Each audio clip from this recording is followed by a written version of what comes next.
반등했습니다. 미국 빼고 다 좋습니다. 네네. 글로벌 전기차가 2월 대비해서 굉장히 급성장한 부분들. 이젠 유럽산으로 대체가 돼야 된다는 부분입니다. 뭐 일단 해당된 기업을 보면 이거 예사롭지 않다. 23년도에 폭발적인 상승 이전 단계에서의 분위기를 조금씩 느껴요. 테슬라의 주가 반등에 대해서 전기차가 폭발적으로 판매가 되었던 지점이라고 한다면 ESS, LG 에너솔루션이 ESS에 있어서 가장 선도 기업인데 24년 저희 소외 2차전지에 대한 네. 오늘 장 어제 최근 장을 보면 소외까지 한번 말씀을 드리면 2차전지가 최근에 움직이는 모습을 봐서는 23년도에 그 6월, 5월 이때 폭발적인 상승 이전 단계에서의 분위기를 조금씩 느껴요. 그러니까 이거 예사롭지 않다. 이거는 뭔가 흐름이 완전히 이쪽으로 반전되는 모습에서의 상황이 아닐까라는 느낌적 소외를 가졌다라는 부분을 먼저 말씀을 드리고요. 그리고 테슬라로 큰 변화네요. 네. 물론 이제 이거를 증빙하거나 객관적으로 어떤 논제로 설명드리기는 어렵습니다. 개인적인 느낌의 이제 2차전지 업종에 대한 판단이고요. 테슬라의 최근 주가 움직임을 보게 되면 다양한 미국 M7 종목들이 고점부 근처로 주가 상승이 나타나고 있지만 테슬라가 아직은 고점부로 움직이지는 못했어요. 500불 최근 고점 찍고 300불까지 내려왔다가 지금 한 400불 언저리 근처까지 올라와 있습니다. 그러니까 그러니까 고점을 돌파하는 흐름의 추세는 아니지만 최근 주가 상황에서 바닥 찍고 리바운딩 자체에서의 흐름은 굉장히 세게 올라오고 있어요. 이유는 여러 가지가 있습니다. 첫 번째는 그 AI 반도체 칩 설계가 마무리되었다는 얘기가 있었고요. 그다음에 자율주행이죠. 테슬라는 앞으로 자율주행 사업에 대해서 핵심적인 그 역량을 투여하는 측면으로 진행이 되고 있기 때문에 자율주행 규제가 완화될 것이라는 내용이 있고요. 세 번째는 이제 앞서 잠깐 말씀드린 부분도 있었지만 스페이스X나 로봇이나 이런 부분들이 있었는데 제가 테슬라의 주가 반등에 대해서 이해하고 있는 부분은 전기차입니다. 전기차는 판매가 소강승태라고 많이들 말씀들 하시는데 전혀 다릅니다. 무슨 얘기냐면 전기차가 폭발적으로 판매가 되었던 지점이라고 한다면 23년, 22년을 우리가 얘기하거든요. 평균적으로 전기차가 물론 전기차가 그 탄생된 지가 오래되지 않았기 때문에 데이터적으로 숫자가 계속 점증할 수밖에 없지만 2020년도에 전기차 판매 대수가 한 글로벌에 한 1,000만 대 정도였어요. 근데 22년, 23년도에 이게 2천만 대로 훌쩍 그 상승했어요. 그러면 이때는 당연히 초기 국면이기 때문에 판매 대수가 계속 늘어나는 거 아닌가라고 생각하실 수 있지만 24년, 25년도에는 2,300만 대입니다. 무슨 얘기냐면 22년도, 23년도에 무슨 일이 있었는가를 판단해 보게 되면 러시아 우크라이나 전쟁이 있었습니다. 이때 유가가 100불 돌파했거든요. 유가가 올라가면서 사람들의 심리는 기존의 내연기관 차량에 대한 유가 부담률 때문에 전기차로의 선호도가 굉장히 집중된다라는 과거 전기차 판매에 대한 수요 조사가 있었거든요. 그러면 최근 유가 물론 90불 위아래로 내려오긴 했으나 한번 올라간 원자재 가격은 잘 안 내려옵니다.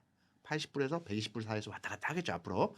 그렇다고 본다면 전기차의 수요도는 앞으로 계속 증가할 것이라는 측면에서의 내용이 강하기 때문에 EV 쪽에서의 당장의 숫자적인 개선이 나타나지는 않고 있지만 앞으로 점증할 것이란 기대감이 하나 포함되어 있고요.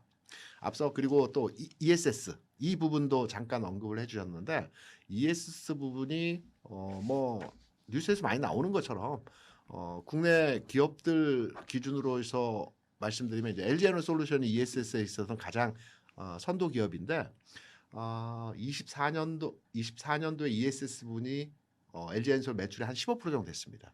지난해 거의 30%까지 올라왔고요. 올해는 거의 40~50%까지 전체 매출 비중도 측면에서 이 포지션을 차지한다라고 해요. 그러니까 전기차 비중이 50% 이하로 내려가고 올해부터는 ESS 부분이 50% 육박하는 성장세를 보여준다라고 합니다. 그래서 ESS 부분이 커나가고 있는 것도 2차전지 업종의 그 제가 느낌적 상황에 대한 23년도 분위기가 비슷하다라는 측면으로서 접근이 가능하고요. 가격은 여기에 반응하는 형태로 진행되어진다라고 생각합니다. 주가 상승 배경을 정확하게 설명해 주는 분들이 없더라고요. 제가 설명해 드리겠습니다. 두 가지로 나눠서 설명이 가능하고요. 삼성 SDI는 매출 구조 내용을 판단해 보게 되면 그 전기 배터리 이 부분이 한 50% 정도 됩니다. 그리고 30%는 소형전지입니다. 삼성그룹에서 사용하는 휴대폰이나 노트북이나 등등 들어가는 소형전지가 30% 매출이고요. 20%가 그 우리가 UPS라고 하죠.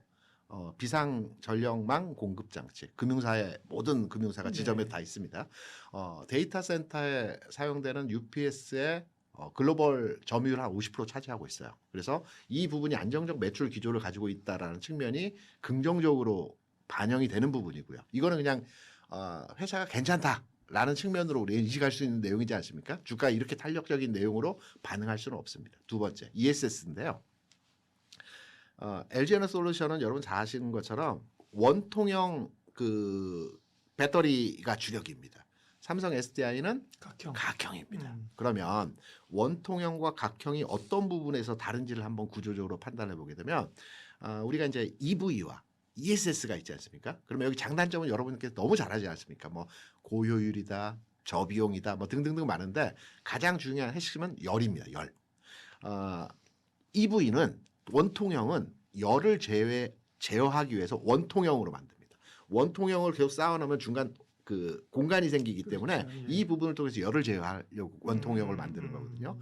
각형은 딱딱딱 붙어 있습니다. 공간이 없죠. 예. 열이 안 나는 LFP 배터리는 각형으로 만듭니다. 삼성 SDI는 각형에 특화되어 있는 기업입니다. 그래서 ESS 시장이 지금 확장되고 있는 과정에서 삼성 SDI의 각형 배터리에 대한 수요가 늘어나고 있기 때문에 이들 관련 종목들의 주가가 반응하고 삼성 SDI가 주가 좀 더 탄력적 흐름들을 보여준 거죠. 그래서 궁극으로 삼성 SDI의 주가 상승이 지금과 같이 굉장히 빠르게 가격 진화의 형태를 보여준 것은 ESS의 각형과 관련된 주가의 흐름이 반영된 부분이다. 그래서 작은 종목들의 흐름들을 보더라도 이러한 그 ESS 저장 장치의 케이스를 만드는 회사라든가 장비를 만드는 회사라든가 뭐 이런 종목들이 굉장히 강하죠. 오늘 같은 경우에도 CSI 같은 종목들은 또 상한가를 기록하는 모습들을 보여줬는데 이런 내용의 그 각형과 관련된 종목들의 흐름들이 지금 시장에서 굉장히 크게 부각되는 상황의 흐름이다 이렇게 말씀드릴 수 있습니다.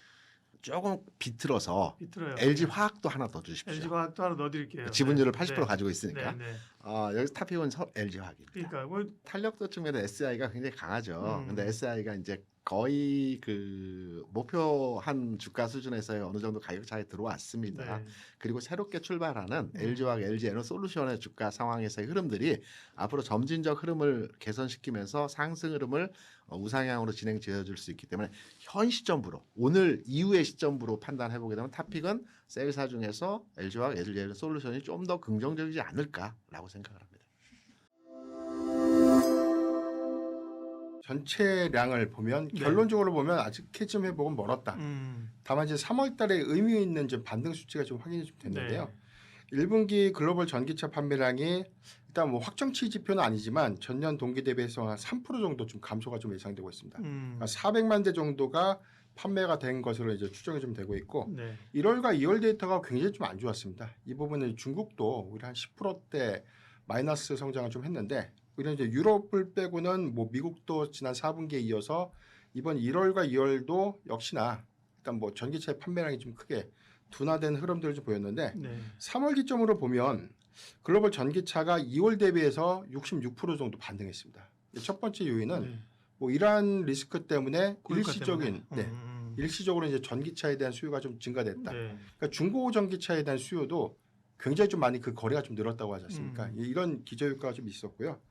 전체적으로 이제 지역별로 보면 일단 3분기 전기차 인센티브 그러니까 미국의 경우에는 뭐 3분기 인센티브 이제 종료의 영향들이 뭐 4분기 그리고 1월과 2월 뭐 3월까지 좀 이어졌는데 종합적인 데이터가 4분기에 대한 하방보다는 그래도 1분기가 좀 완화는 좀 됐지만 반등을 좀 했다라고 좀 보기에는 아직까지 그 수치가 좀 미비하지 않나라고 좀 보여지고 있습니다. 네. 작년 우리가 지표 보면 글로벌 전기차가 뭐 비중국을 좀 제외하고는 유럽 이외엔 성장한 국가가 없죠. 네. 그런데 이제 3월 기점에서 보면 미국 빼고 다 좋습니다. 네. 네. 그러니까 이게 개발도상국들도 전기차에 대한 판매량이 3월 기준에 좀 좋았는데, 그러니까 이 효과가 이란 리스크의 영향이 일시적인 어떤 효과로 좀 작용을 했다. 근데 이 부분을 명확하게 이제 캐즘이 완화됐다라고 좀 보기에는 이제 4월 데이터와 그렇죠. 5월 데이터가 그 비율만큼 연속성 있게 좀 가져가는 흐름이 이제 명확해져야 되는데 일단 유럽은 뭐 작년 4분기에도 굉장히 급성장한 부분들. 그러니까 제 기억에 이제 11월에서 이제 12월 넘어왔던 월간 판매 데이터도 55%가 좀 증가됐는데 그때 프로모션 효과 때문이라고 좀 칩을 했거든요. 근데 이번 1분기 데이터 보니까 4분기 대비해서도 27% 정도 판매량이 좀 증가가 좀 된 점. 이 부분은 완만한 성장세가 좀 확인됐고 독일이 네. 1월 달부터 이제 인센티브를 좀 주기 시작했는데 영국과 프랑스, 이탈리아도 일부 품목에 대해서 이제 보조금을 좀 주다 보니까 일단 뭐 중국산 전기차를 좀 논의를 하더라도 유럽산 전기차들의 판매량이 굉장히 좀 크게 증가하지 않았나 보고 있습니다. 네. 반등을 좀 했기 때문에 음. 글로벌 전기차의 판매량은 이제 뭐 2분기 기점에서는 이제 마이너스가 아니라 이제 다시금 이제 플러스권으로 좀 전환되지 네. 않을까로 좀 판단되고 있고 특히 좀 주목해볼 포인트가 유럽 시장의 확장 기조를 좀 봐야 될 것 같은데 IAA 법안이라고 해서 산업 이제 가속화법이라고 이게 네. 작년도 이제 하반기에 시행이 됐습니다. 이게 전체 시행이 아니라 단계적인 시행인데 아마 1단계가 유럽 전체에서 뭐 전기차에 대한 생산 부분, 유럽 안에서 역내 조립을 100% 해야 된다. 이게 원칙이고요. 두 번째, 배터리를 좀 제외한 핵심 부품 70%는 이제 유럽산으로 대체가 돼야 된다는 부분입니다. 그러니까 내년부터 좀 적용될 수 있는 부분은 일단 배터리 부분도 역내 생산 비중을 한 35%까지 좀 상향을 시켰어요. 그러니까 이 부분은 중국의 저가형 배터리에 대한 공급 규제가 구체화가 좀 됐다는 뜻을 좀 의미하기 때문에 반대로 좀 해석을 해보면 뭐 유럽 안에 배터리 생산 시설을 좀 보유하고 있는 기업들이 인센티브도 좀 받으면서 오히려 그 수요 연동 효과 관점에서 좀 상당한 좀 기회 연동이 좀 될 수 있는데 뭐 일단 해당되는 기업을 보면 뭐 폴란드 안에 배터리 생산 시설 좀 보유하고 있는 기업이 LG 에너지 솔루션이 있고요.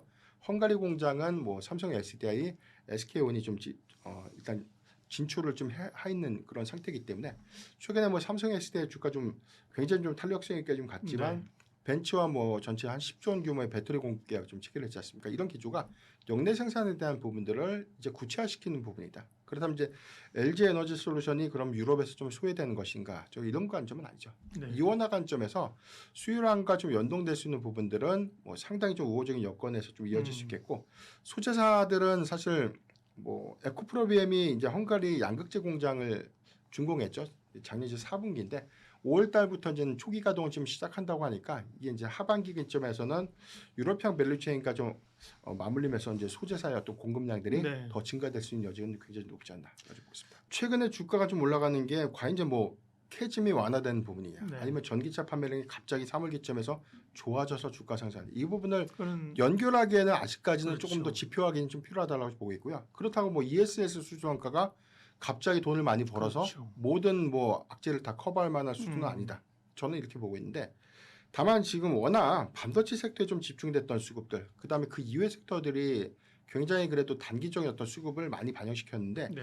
2차 전지 섹터를 복귀를 해보면 작년 12월에 악재가 너무 많았고 올해 1월과 2월도 사실 뭐 휴머노이드 로봇에 관련된 뭐 로봇용 배터리 관련된 기대감들 부각은 됐지만 그게 그렇게 좀 오래간 연속성은 좀 제한적이었지 않습니까? 그러니까 이런 부분들이 그 뒤에 좀 반영이 됐는데 최근의 상승은 사실 뭐 캐즘 완화라든가 뭐 차세대 배터리 관련된 기대감 이런 것들보다는 5월 달부터는 수급 요건 관점에서의 어떤 네. 개선 요건들이죠. 국민성장펀드에 대한 출시 부분들 전체적으로는 2차 전지 섹터들에 대한 추정 수급들이 상당히 좀 유입 가능성이 높아지는 그런 부분들이 그동안 좀 많이 하락했던 2차 전지 섹터 특히나 뭐 셀사를 좀 중심으로 해서 일단 수급에 대한 기대감들이 좀 반영이 됐다고 보고 있고 여기에 대해서는 뭐 기술 프리미엄에 대한 가치가 특화돼서 좀 반영되지 않았나. 그래서 LG 에너지 솔루션보다는 삼성 SDI가 어제 종가 기준에서 수익률이 한 61%예요.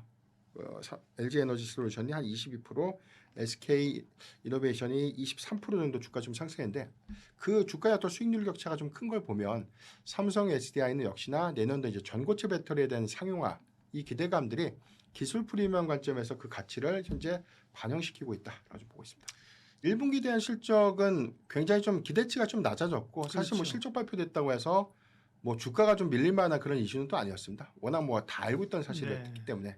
다만 이제 2분기 이후부터는 좀 기대할 수 있는 부분들, 특히나 이제 하반기 기점에서 뭐 기대 포인트가 좀 되는 부분들은 ESS 부분인데 전체적으로 올해 이제 향후 2년간의 성장 기조를 보면 LG 에너지 솔루션에 대한 연평균 성장을 한 139%, 삼성 SDI가 다소 이제 4분기에 좀 늦게 좀 진입을 했지만 65% 정도 성장 좀 ESS 분야만 말씀하시는 거죠? ESS 부분에서 네. 65% 정도 좀 음. 성장 예고를 했는데 이게 이제 숫자로 좀 바뀌는 게 공급한다고 해서 바로 실적 인식되는 것은 아니기 때문에 아마 이제 구체적인 어떤 실적의 연동폭은 뭐 올해 하반기 그리고 내년도부터 이제 점진적인 어떤 유입액을 좀 가져간다라고 좀 보는 게 명확할 것 같고요.